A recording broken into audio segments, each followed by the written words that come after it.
Welcome, everyone, to this episode of Perpetual Perspectives powered by Vest Exchange. Vest is a novel perpetual futures exchange built on ZK Sync.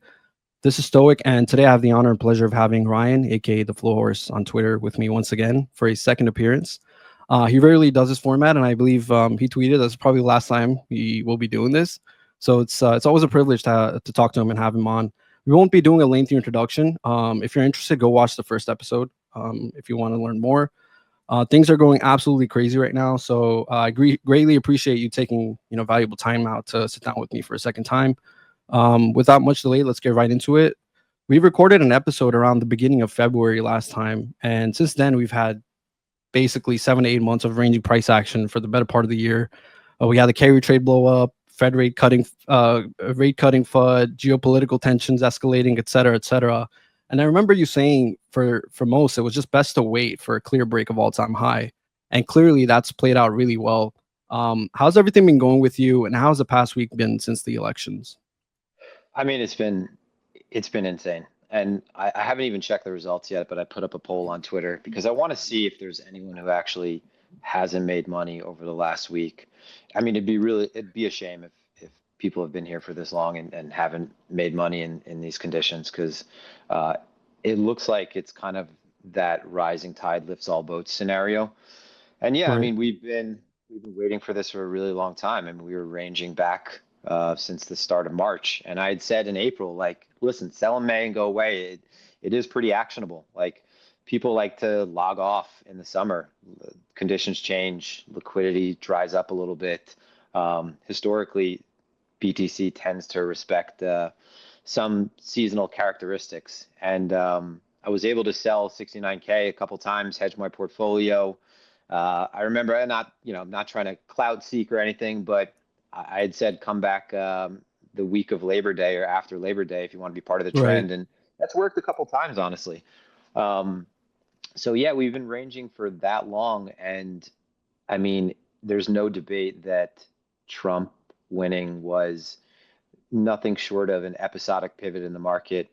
I mean, I remember that leading up to the election, there was some wishy-washiness. I know people want to remain Hmm. confident for this long and they're waiting for higher prices, to feel like they're not wasting their time. But I remember the conversation, right? Like, okay, if Kamala wins, Bitcoin won't have that much trouble. ETH might do better. Alts might have trouble. But I think it's really clear that if that outcome had happened, not Yeah. trying to, I don't want to talk politics by any means, but I think it's clear this would Right. have never happened to this extent. Agreed. And Agreed. and it's been very one-sided flow since the election, and now we have a time until the actual inauguration, and we'll see whether or not he comes through. But I think it's clear that for things that were just floored and dead and facing a ton of regulatory burden and a ton of headwinds, that lid has been pulled off, and it's not gonna. I don't think it's gonna be crazy like 2020, where you have a ton of money sort of Hmm. helicopter injected into bank accounts. But it's possible that there's some version of that just because now the SEC is like, no one is talking about that. No one is thinking about, the biggest cop on the block anymore. So I expect the griftiness to be an all-time high. And if there's any market to see crime and to see things that are not supposed to happen in terms of prices moving a certain way, it's this market. So I'm going to try to be there for it, surf it, and then bail at the right time. Yeah, it's interesting you mentioned about the elections and the method in which Trump won. In terms of a landslide across the board, I don't think many were expecting. To be perfectly honest, that's the sense that I got from the little that I was on. Just looking around and talking to people. So yeah, that was massive. And I don't know what your general sense is since that the break of the all-time high, but it seemed like people were still in disbelief and trying to maneuver around the fact, in terms of the upside. What's your general thought process now? I mean, I think now people are looking at what Bitcoin has been doing and are kind of coming on board. But it seemed like this belief, at least initially, for the past couple of, right, a couple of days after the election results. Yeah, people are very timid. But listen, this is the one thing I would say that I've learned this in all my time trading. Like, and Suzu quotes this, and I feel like maybe there's a little bit more merit coming from me because I haven't blown up like he has. But, but you could go through like the universe of charts in stocks, in commodities, in any asset that you want to trade, right? I wouldn't extend this to Forex, but just set alerts at prior all-time highs for things that are kind of chilling under all-time high, making their way back up to it. It is a trade that screams that anyone who sold early. There's obviously like in terms of the composition of people in markets, there's people that are position traders, investors, swing traders, CTAs, high frequency traders. So there's all types of sellers on the way up, right? So you can't say Right. like some HFT was wrong for selling. But the idea is, okay, especially with Bitcoin and crypto, which constantly there's this debate and cynicism and skepticism around the actual like existential thing, right? Is this going to ever happen again? Is it done, right? Is this it? So when you make a new all-time high, it says, nah, I'm still alive, dude. And that is a trade that every kind of person can get behind. So I kept saying, we're so like in the weeds here, Right. and dug in, that it's really easy to overthink this market when you're this close to it. But all my friends who are still traders in traditional markets, they kept telling me like, listen, man, I like it. I'm not as into it as you are, but I see what it's doing. And once it breaks all-time high, I want to get as much as possible. And yeah, I mean, it's one of those moments where if you're an investor, it's a great place to add. If you're a trader, everyone can benefit from that break. And it's very unlikely at that point that the market's just going to reverse after that long period of sideways price action.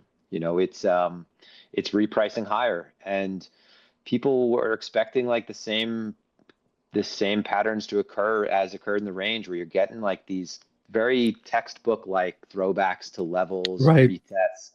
But when you change something that big, everyone's seeing it at the same time, right? Everyone's thinking, okay, am I going to get a pullback? And there's always one Yeah. person and a marginal buyer willing to buy before that. And then you end Right. up, 20% above the all-time high. And this is a place where, I mean, right where we are now, 20% above the all-time high, I would expect some Hmm. stickiness. But Right. yeah, you just don't fade these kind of moves. I've seen these across the last forever, for all the time I've been trading, and you don't fade them. There are times when you get fucked, but that your job as a trader is to be willing to step up to the plate, and you might get hit by the pitcher, right? You might strike out, but you have to be willing to. And this is one of those like you have pocket aces trades, right? It's not Right. something you have to overthink. It's not like an anomaly. It's literally risk premium. Like you're jumping in something that is likely going to have momentum. So I think people just overthink it. You have to like find something to do. Just buy, step away, go pick up a hobby for a couple weeks. But yeah, it's been Yeah. crazy to see, man. There's people who've been here forever, and it's like they're It's second guessing interesting. it. Yeah. But that's a market, man. And yeah, and like, contextually speaking, like this break of all time high, I don't think people appreciate the money that TradFi brings in as well, right? I mean, it's a different kind of money. Yeah, it's like we're just literally what I was just talking about was literally just the technical aspect of it. Like we're forgetting Right. that what you want is like you want like the magic bullet setup, right? So now like imagine you're telling this to someone who has no idea what you're talking about, like, yo, listen, so there's this new asset. It's a new asset class. No one is alive at the beginning of any asset class that exists now except for crypto. No one can say that they're this close to the beginning. It just got an ETF. It's the most successful ETF ever in its first year. We're still talking about the ETF, right? Judging its success on a daily basis, but it's the first year and it's doing phenomenally. It's now crossed the bridge to the traditional market world, right? To registered investment advisors, portfolio managers, the likes of people that never even thought this thing would be around, and also the president-elect, who is not only vocally supportive of crypto, had a huge base that ended up donating to him, but he also created his own NFTs. You'd be like, all Right. right, this is like a no-brainer. So the tailwinds on this trade are just like it's so obvious, and the higher Bitcoin goes, like this is like the concept of like higher prices beget higher prices. Well, one, it's like Hmm. super reflexive. It Right. continues to show that it's windy, right? That it's around, and it removes career risk. And now that you have these ETFs, it just becomes like as soon as like it's added to a portfolio, like whether that's like 25 basis points of a portfolio, anything, right? Small amount doesn't matter. Bitcoin is it's a scarce asset, and it's cornered at this point by some very notable figures. But as soon as that gets added, like they start adding 0.5%, 1%, maybe 2% if someone's like more, has a little bit more of a risk appetite. That like never comes out of the portfolio. So these structured products and portfolios. So you have something that's just over time, there's going to be this sort of slow accretive flow that hopefully, we could enjoy now, but probably turns it into a more boring asset in the future. The Hmm. returns will be diminishing because of that. But yeah, I mean, like, what more proof do you need that this thing is here to stay? And over time, who knows what the ceiling is? Yeah, absolutely. And we're speaking about Bitcoin, but what are your thoughts on let's talk about ETH. I know you had some calls on ETH, and ETH has been showing life recently, looking pretty good. What's your thesis on ETH, if you don't mind sharing? Yeah, so I was getting very bearish on ETH. The more Solana went up and the more dead ETH seemed. But Right. again, I think it was the Trump win was like the event horizon of this alternate universe now that we're in. So a lot of awesome projects would have had no success really if we still have an antagonistic regulatory body, and that's specifically DeFi. So I think the whole DeFi narrative, ETH, I think that it's back, right? It has the floor now, at least like it never had up to this point. I mean, it's getting its ass kicked against Solana, and it makes sense, right? And in a market that has just the same participants and no new money coming in, like you're not going to expect their preferences to change, right? So they're saying, hey, we like Solana, we're over here, all the funds over here. Like that's not going to change, right? I mean, so Right. ETH would have up until Trump benefited from hopefully some institutions getting involved and big names getting involved and picking up that and starting that, right? Just starting the momentum. But Trump winning, ETH, ripping up, completely different story now. I think that you have to look at like not only so this is all over the news now, right? I mean, Hmm. it's more than it was in 2023 and 2024 when Bitcoin made an all-time high. When that happened, it was like, okay, we have this ETF. Cool, boring. Like there was no like Bloomberg coverage of all of the shit Yeah. coins the way that there has Right. been over the last couple of days. And if you looked at Bloomberg this morning, it was like digital assets success with Trump presidency. This is in people's face. Like I'm getting more messages in the last couple hours. My wife is getting messages. Literally comes in Interesting. my office like, Yeah. "Hey, do you know so and so?" Asking about when they should buy, and or if they should wait for a pullback. The classic question from someone who has never traded.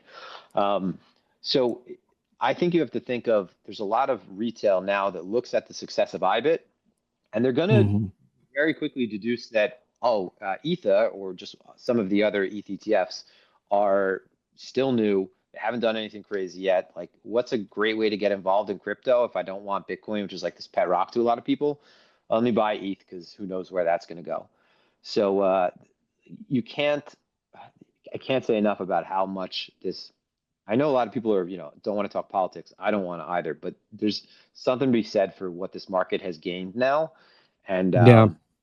ETH was saved, right? So, yeah, I had a bunch of calls on ETH actually going into the end of the year, and I wasn't Hmm. expecting them to get jacked up so fast. So I ended up taking profit on a good amount of my ETH exposure. But yeah, I'm confident that this is going to follow the rest of the market up, and all coins, shit coins, they're gonna follow too. And this is not like this is gonna have some legs. So Hmm. Yeah, I was actually going to get to that next because last time we spoke, we were talking about all the garbage, and the VC coins and all the stuff in the space. And what sectors are you currently interested in? How do you make this determination? I mean, you're pretty vocal about how you make that determination, but really quickly, if you want to touch on that on a high level. yeah, so pre-Trump over the summer, just looking at what the market is interested in, which was meme coins, AI, RWAs, L1s, L2s in that order, right? Meme coins are everyone's favorite. The market has been very like nihilistic about where things were and what is actually valuable here, and stick it to the VCs. I never thought that stuff would be really sticky though, because I think people need a real story to get behind, and I think there's a relationship that's a I think there's a inverse relationship between or a positive relationship between how fast something can come to market, aka come out on pump.fun, and how likely it is to succeed. So you're hearing about like all the success of people trading meme coins from the people that are surviving and posting it on the timeline. You're not hearing about all the shit that never makes it out of the bonding curve that people lose all their money on. You're seeing a bunch of survivorship with memes. Now, Post-Trump, there's a completely renewed narrative behind everything else outside of memes, right? Older DeFi projects, RWAs. Yeah, I don't think there's any real AI projects yet besides projects trying to attach themselves to AI just from adding AI to their website, like silly shit like that. Right. But I do think that you have to look out. There is going to be this fleet equality, right? There's a bunch of capital jammed into memes. I think that continues. Like, I don't think that horse is going to suddenly slow down, but I do think Mhm. it's the first time. One of the signs of a market that doesn't have any new money coming in is like everyone knows what's up. Everyone knows where to look. Everyone knows what the rotations are. Everyone knows where capital is going. One of the signs that new money's coming in is that shit that shouldn't move is jamming up again. So like Cardano, right? Garbage that hasn't moved in forever is following the rest of the market up. And it's kind of like it shows you that people are coming in spraying at things, maybe because it's a low unit cost, maybe because you had it last cycle, but they're not privy to like where the capital's been over the last few months. I personally I like to just follow the technicals though. I'm never going Mhm. to be able to pick anything. Like if I start getting really in the weeds on chain, I know it's like it's probably the top. So what I do is I just try to let the market elect that winner, and it's probably Right. at that point, the multiples are behind me. I don't care though, like a 2x, a 3x, where I am in my life now with my capital, like that's massive, right? If Bitcoin goes up 50%, like my life that makes a huge change. So Yeah. I try to let the market pick the leader, and then I get behind that, and I use that as kind of like index exposure to that sector. And that might be looking off of the lows when you have a significant liquidation cascade and seeing who's jumping out of the gate right away, right? Seeing how that relationship is changing over time, right? Charting pairs against other pairs. And I do think we're entering a place though where over the last week it's clear like the shit that was hot over the summer, it's like that's pretty jammed up, and now people are going back to things like Doge and Floki and Shiv and Mhm. again, stuff that I think everything else will continue to move up, but you're just seeing a completely different shift in this market. Yeah, absolutely. And going back to Bitcoin, I think I saw you tweet something about it too, but Kobe tweeted something about from 80K to 100K is a bit of a rocky road, and then above 100 to 250K is, again, you see reflexivity. What are your thoughts on that? Yeah, I completely agree with that. So I think actually it's reasonable to expect there's going to be a good amount of profit taking. And I just saw right now, I've just looked at today as a single day with a footprint chart and a tape next to it to Mhm. see what's getting jammed in. I mean, Yeah, the buying is just it was. relentless, but it thinned Yeah, out a little it's bit. been insane. Yeah, it thinned out a little bit up here. And I think, Yeah. the 20% mark above all-time high, like big money, fast money funds, people that maybe are just tourists and getting involved in this money, but this market, but big money, trading through Bitcoin as, exposure to crypto, they're not going to just YOLO. So a 20% return, if you're like $100 million plus fund it's a Yeah. lot of money. Yeah. So I think you have to think like, all right, so that was like 88K, your round number 90K, that makes sense, a little stickiness around here. And then I do think that up sort of maybe into that window of like 98 to 100, you're probably going to see some profit taking by old BTC holders. Like Mhm. 100K is like pop this special 100K bottle of champagne. Been waiting for this since for over 12 years. So I do think it's reasonable to expect that. And then you also have to remember there is like a little bit of a boogeyman that still exists, and that is the government coins. So we don't know what's going to happen between Trump's inauguration. It's just kind of Right. like it is like the unknown right now. Mhm. So the market so far they moved I think yesterday, and the market didn't give a shit. When the market starts giving a shit, that's an indication that okay, we're losing a little bit of steam here. But I think yeah, after 100K, like I think it's honestly easier for investment advisors and large corporate types and people that are just not sovereigns in this market already to get involved because it just is it is proving itself that at that point it's a very big asset, right? It is now I think the seventh largest asset in the world. I think it just surpassed silver. So there is, I don't want to say there's career risk, but there's not enough to go around for everybody. And I think that, yeah, I think over 100, like I honestly, if Bitcoin hits 100K, I will be in that group of people that take some profit on long-term holdings. Like I've been holding Bitcoin for a really long time now. Mhm. Um, at that point, like I'd be foolish to not clip some at long-term capital gains rates. And although if Trump wants to take the taxes away, that'd be great. I don't know. He did say that, but Yeah, man, you know, we need that. That's what we need. yeah. But after that, like I honestly, yeah, it's just going to keep going up. That's my opinion, man. It's like at some point, is the compound annual growth rate worth getting involved in? Like as long as it's greater than the S&P, why not, man? You know, there's something very special about an asset that you could custody yourself, and you know, especially in this day and age, I think there's so much going for it. So, yeah, 80 to 100 just seems like there's a good amount of stickiness there. There could be. Through 100, you probably see some fucking weird God candle up to 110K. You Yeah, know, so yeah, yeah, absolutely. but yeah. Yeah, I completely agree with that, man. And you touched upon some uncertainty, and just to play devil's advocate, just to temper things a little bit, are there any potential headwinds you see near term that could put a lid on things aside from the one that you mentioned? Is there anything like in terms of macro or just anything that's lingering to consider at this point in time? You know, it's really dangerous to say like the sky's the limit and there's nothing really standing in the way of this market, but that's how it feels right now. If you look Yeah, across the board, I would look at traditional markets as well and look at just I never want to talk about macro, right? Because it always feels like I'm LARPing to some degree. The thing I learned the most about macro is like just don't fade the Fed, right? Don't fade the right. Fed. You know, the Fed put exists. Don't fade them when they're stepping in the way of markets. It's just not going to work out in your favor, right? The same way, like people who are trying to like long oil, try to buy oil. It's like, why are you buying something that a government tries to keep suppressed? Like, just don't fade large entities. You know, swim with the whales. So I would say macro wise, that's the only thing I could think of. So I'm looking at honestly the stock market and looking at something like the IWM, which is a Russell ETF. The crypto trades, obviously, BTC trades very correlated to equity indices. The Russell more so often than the S&P and the NQ. But I think the Russell's good because it's like the shitcoin of the stock market. The shitcoins of the stock market, right? That's Mhm. where you have just like your stuff. Yeah, it's got shareholders, but it's absolute garbage. Not across the board, but I think it's a good indication of like or barometer for risk appetite in TradFi, and I think you're seeing that about to break all-time highs. So that's it. You're going to have a bunch of people constantly sharing their 0-day expiry options on your timeline and, you know, YOLOing on Robinhood. I think that has legs. So crypto has legs by proxy.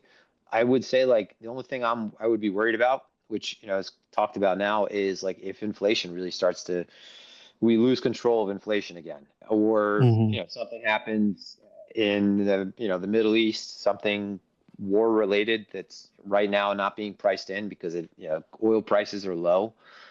So if energy prices were to start skyrocketing, then yeah, there's a bunch of pressure that could be put on our market. You know, if the bond market, something happened in the bond market, like the MOVE index was pretty high for a while. Think about like the MOVE being sort of I don't want to make anyone cringe who's, you know, a VIX person, but the MOVE kind of like the VIX for bonds. Right. Um, so those things don't seem like they're on the horizon. I think inflation is reasonable to assume we'll have some inflation still. But yeah, it does feel like there's not a whole lot to worry about, which is always sketchy to think. But there are periods like this where it just lasts. And it's a period where that's where disbelief exists. It's like, Right. really, this is like, you know, like all you have to do is be involved. And then you start thinking like all the people that just save their money and don't put it in the market, like they're missing out so much. So yeah, Absolutely. I'm confident, but I'm also like, hey man, if we're back in under prior all-time highs, like I'll just de-risk. I don't really care that much. Like this is all a Yeah. great trade. I'm trying to take mine when I can in between, like take some profits to USDT. I'm always try to keep a side pot for buying the dip, buying a liquidation cascade, having some options exposure. So I'm never someone who's completely exposed with no cash. Like it's just not how I Right. operate. I'm always more defensive now. I mean, I've made it financially, but I still always think like, I don't know, what if, dude? Like, Yeah. what hobby am I gonna want? You know, to what's gonna be really expensive in my life? You know, moving forward that I haven't accounted for. So I try to stay defensive somewhat. Yeah, no, thanks for sharing that. And I think a lot of people will get like a lot of insight from this. I've been getting a lot of DMs as well. I'm sure you are in terms of people that are sidelined or have a small stack. Would you give them any advice into like high level to trade this environment? You know what to do in this environment? Yeah, I mean, listen, you have to have some kind of system for entries and exits, unless you're willing to just literally invest, buy, and look away. But most people aren't. Like people are asking me right now on social media, the people that are asking me in my, in my life outside of crypto Twitter are like kind of like they've never been involved in markets, but they're like, Mhm. hey, should I wait for the dip and then buy the dip? And I'm like, you don't understand. Like, you're not like trading is like the one thing that people think they have no idea how hard it is, and it's like as if they Yeah. walked into the surgery room and Oh they're like, "Hey, man. let me grab that scalpel and do some work next to you." So, I mean, honestly, most people should just buy it and not look at it, right? A break of an all-time high, this thing is going to have legs. Is it going to pull back and scare the shit out of people? Absolutely. Like it's inevitable. If it just keeps going up like this, it's going to get ugly at some point. But it's kind of one of those things where, like, if you're in front of the computer, you could fuck yourself because you'll sell the bottom. And if you were just busy and you came back, you'd be like, wow, I really avoided that catastrophe. And now we're 10% higher. Right. I think you treat this as just a very binary trade. Like, people think they're late because we're 20% above the all time highs. In the first couple of weeks, like, if you just zoom out to the weeklies and the monthlies, like, when this happens, it's like we're going 100% above the all time highs, right? Like, bigger targets Right. into the over 100K. So are you really trying to protect your portfolio against a 10% drawdown here? And you'll probably end up buying higher, right?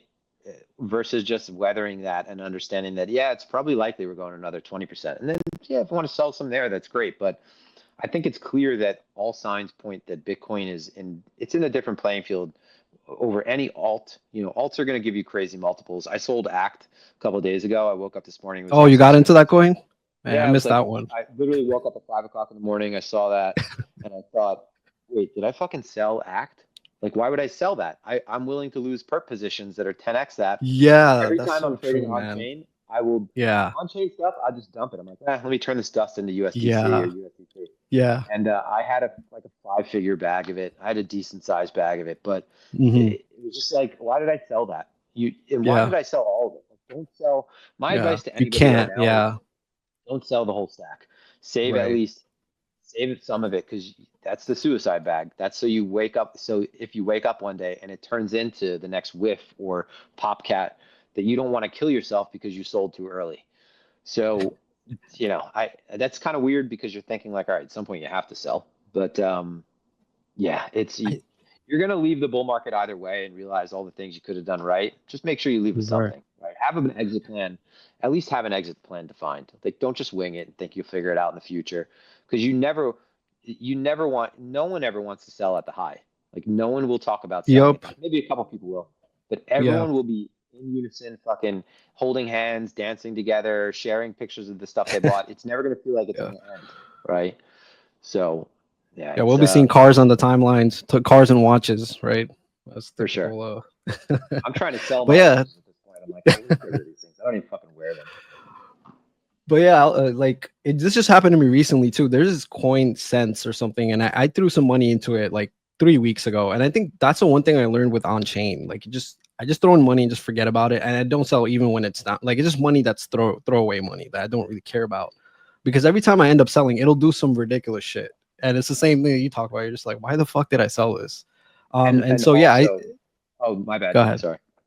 Just one other thing. And listen, it might not work, but just something I would practice. From this point on, if you hear about something that sounds cool, if it's like something that's new and a couple people are getting loud about it on the timeline, since everything, even dog shit's going to fly, just buy some. Because Right. the first week that PopCat listed, maybe the first week or the second week, I looked at PopCat and I was like, oh my God, that meme is hilarious. Insilico shares that meme. Like, this is great. Yeah. This thing's going to move. Let me buy a bag.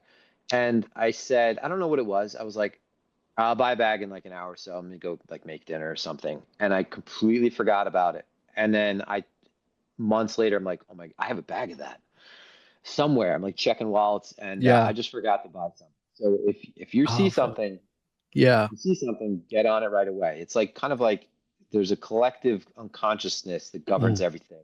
If you have an idea and you give birth to it, it's the same as like everyone else is going to have that too. So if you see something and it looks good, you just got to pull the trigger, because by the time, yeah, a couple minutes pass, how many other people have arrived at the same conclusion as you? And then you're thinking about the same thing when it's 50% higher.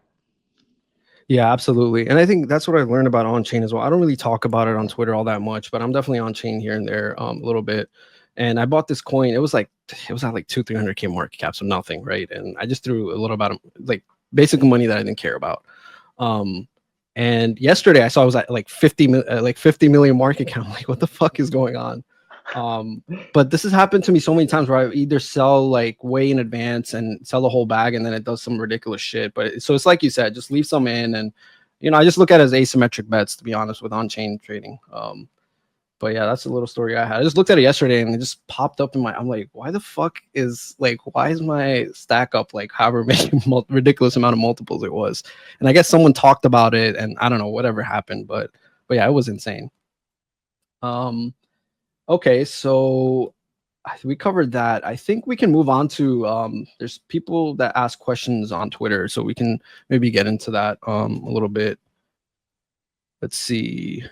So the giver, who actually I'm getting him on probably by the end of this week, he sent like 6 questions. The first one is, how much does Hort? He said just pick one. Okay, how much does Hort? Do you still deadlift, squat, or bench, by the way? Yeah, I don't do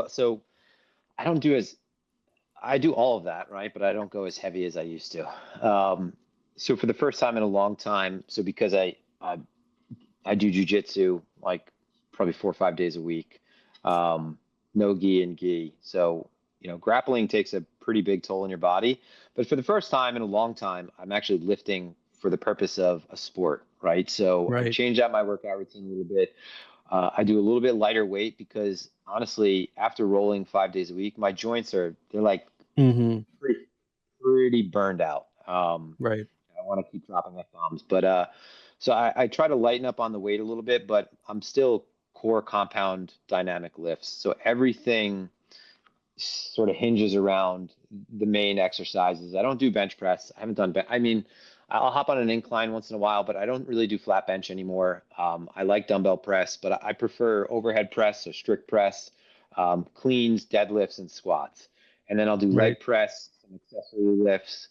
I added kettlebells more recently, but all of this now is very much geared towards the strength that I want to see and longevity in continuing the sport that I've more recently involved in. I mean, I've wrestled when I was younger. I was a big wrestler like my entire life.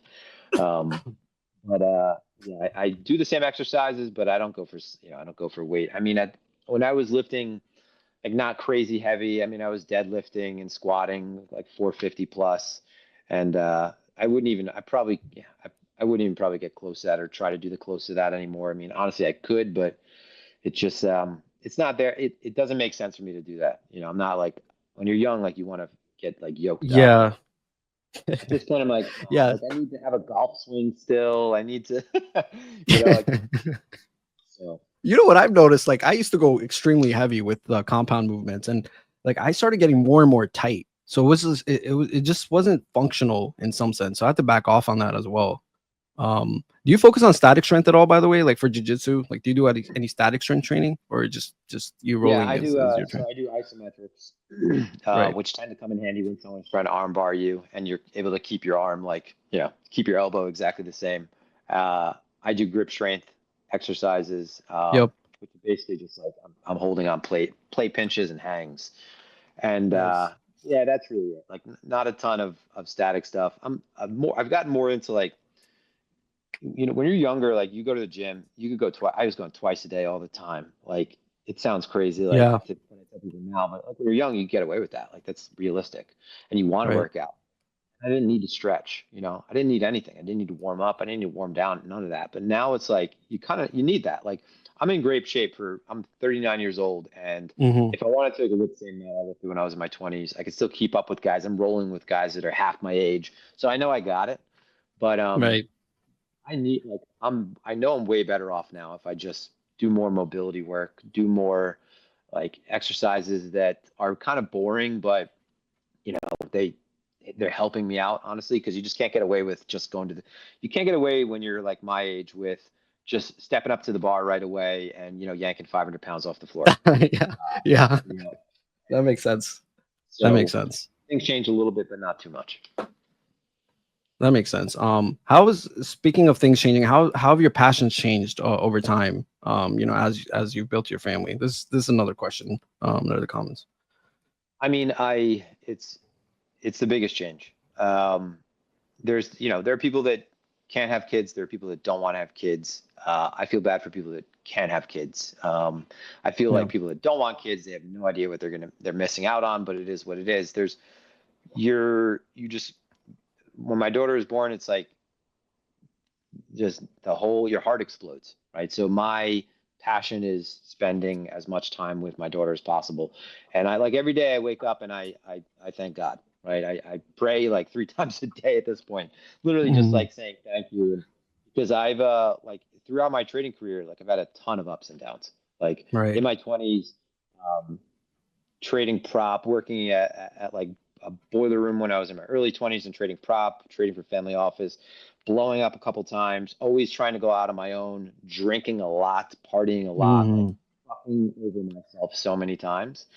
And the fact that like I was able to kind of win massively into my late 20s and be at this point, arrived at crypto, buy cheap Bitcoin essentially, and it looks much cheaper now compared to where it is now.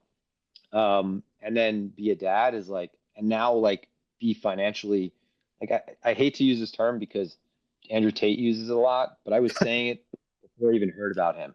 The idea Right. of like answering to nobody anymore, right? Yeah. Answering to nobody, doing whatever I want. Trading is a job, right? But I'm at home all day. My wife is at home because of this. Like I have everything I've ever wanted. I bought all the stupid toys. I've done all that stupid Mhm. shit. Now Right. I just get like the freedom to spend all my time with my soon to be 2 year old, go on vacations all the time. Like it's been a pretty magical experience. And my hobbies are like when you have a family, like you get to choose, it's like you get there's 3 points of a triangle, right? What tends to suffer as you get older and is normal is like when you're younger, you have so much time and you spend it with your friends. Like you have a huge group of friends, your boys, you go out a lot. When you get older, like people have their own lives they develop, and then you could only connect 2 points of those triangles, right? And it's either family, work, it's family, work, or friends on the side. And you could either have, family in your work, you could have your friends in your family, you could have your friends in your work. So I have family and work, and then I have jujitsu, which I love jujitsu, and that's it. Like I don't want anything else. Like I have everything I could have ever asked for materially.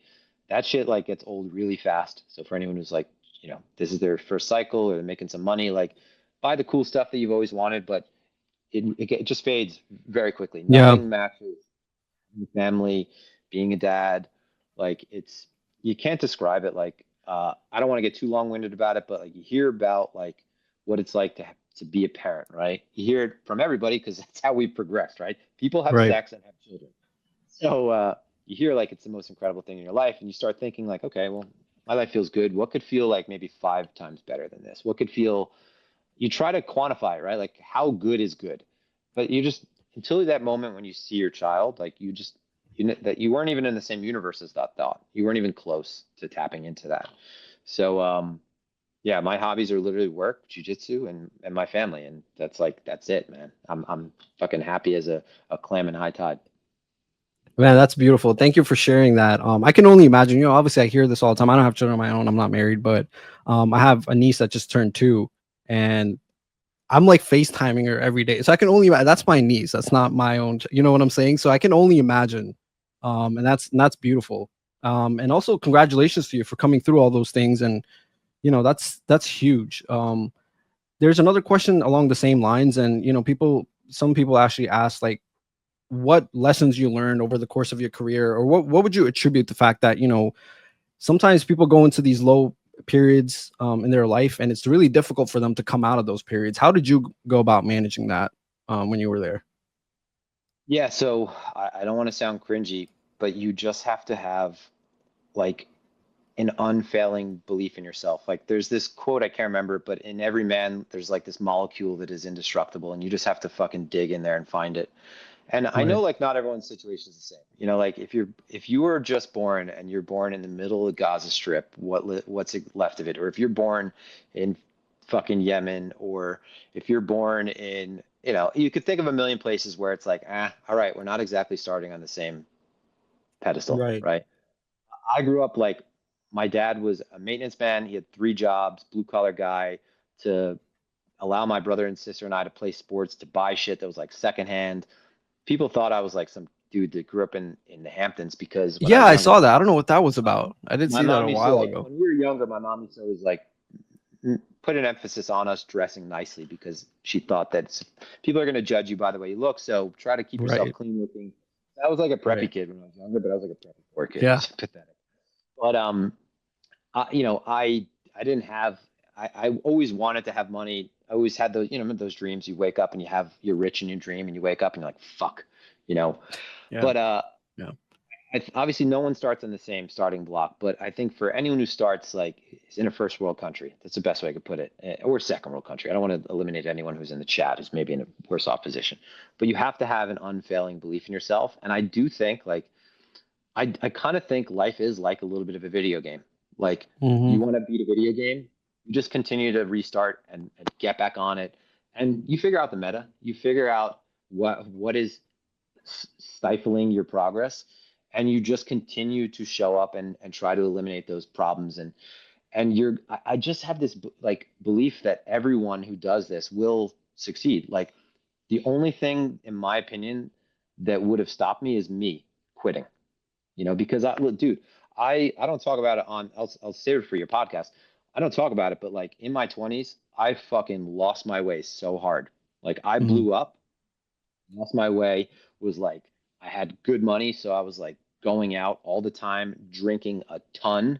Like I Right. don't drink anymore at all, dude. That's for a reason because I was an animal. Never Mm. got in trouble with the law, anything like that. Didn't fucking, you know, Right. never been arrested. Clean slate, but morally and like spiritually, I was lost for a little bit because I had Mm. constantly been trying to go off on my own and just failing. And you know, if I didn't have that like unfailing belief in myself, who knows where I would be? But I just think that's what you need. You need to just continue to tell yourself that no matter what, as long as you don't quit, you don't know when. It's kind of like that, uh, you know, it's like that image of the two Yes. guys in the ground digging for the diamond, and one guy Yep. turns around at the last second. Like, I don't know when you're going to be successful. I don't know when I'm going to be successful, but everyone's timeline is going to be different, but it doesn't matter. Like I think when you're younger, like you think like because it's been ingrained in you, right? You think like I have to be this by 25, I have to be this by 30. Oh fuck, if I'm not this by 35, like I'm late. That's not true at all. Yeah. You take care of your body and your brain. I swear to God, when you're 39 years old and you're my age, you're not going to feel like you're different. You're not going to feel like you're not. I still feel I'm rolling with guys who are 25, and I feel in my head like, yeah, look at us dudes. And I'm like, I'm so much older than these guys. Like, but I don't feel Right. old.